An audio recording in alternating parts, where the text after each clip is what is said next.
We're a long-standing charity. We started in 1903, so we're 120 years old.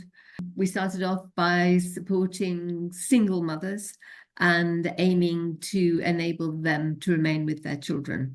But over the years, of course, things have changed and developed, and we have developed our services. We now run 3 residential family centres where we take families, the whole family, so mum, dad and children, or a single dad or a single mum and their children.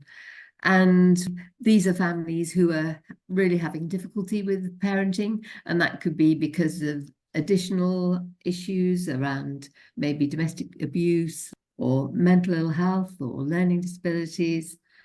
And we work with them to enable them to have the full-time care of their children.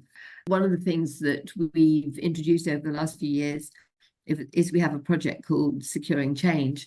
And so we work with families when they leave us, when they leave one of our residential centres, to enable them to embed the learning that they've gone through while they've been with us, and to make a success of living out in the community, because it can be quite daunting if you're going from a very supportive setting where you've been for 12 weeks to out in the community with no boundaries in a way. And so having someone who can offer that support, help them make the connections within their local community and be there for them is really important in making that successful. We also have a programme of support for young parents, young mums and dads in South London. And there we're working with parents up to the age of 25 with their children who are sort of 0 to 4. And that is very bespoke. We get to know those parents really well. We understand, what their individual issues are, and we work to support them to overcome those issues, help them in their decision making. But the aim is always for parents and children to remain together. And along with our one-to-one support, we offer group support. So we have a group for mothers who've experienced domestic abuse.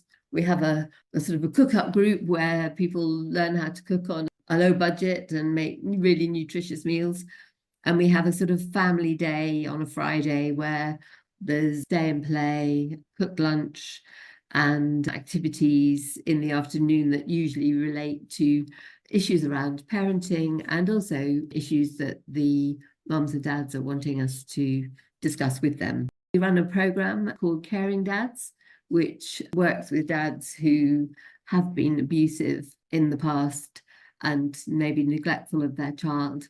And that's a 17-week programme, and we get really good engagement in that programme. Last year, 51 dads went through the programme. If you go onto our website, actually, there's a really lovely video, feedback from dads about their experience being on the group, what it meant to them, how they feel it sort of changed things for them. We also have a contact centre where maybe parents who are separated, the non-resident parents able to spend time with their child. And although it's small, it's been going for a number of years, and the feedback from parents and children is that they really enjoy coming here. There's lots of toys. It's a very sort of homely atmosphere. We're partnering with For Baby's Sake, another charity that works with families where there's been domestic abuse, but is also working from conception till 2.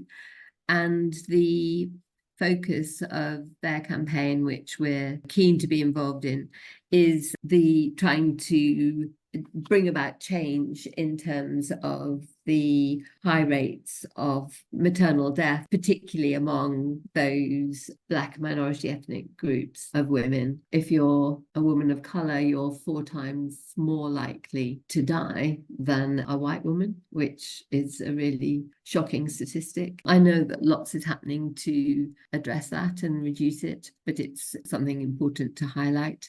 And that's going to be the focus of our Mother's Day campaign. All the things we do feed into that idea of supporting the family, enabling parents and children to maintain good, healthy relationships.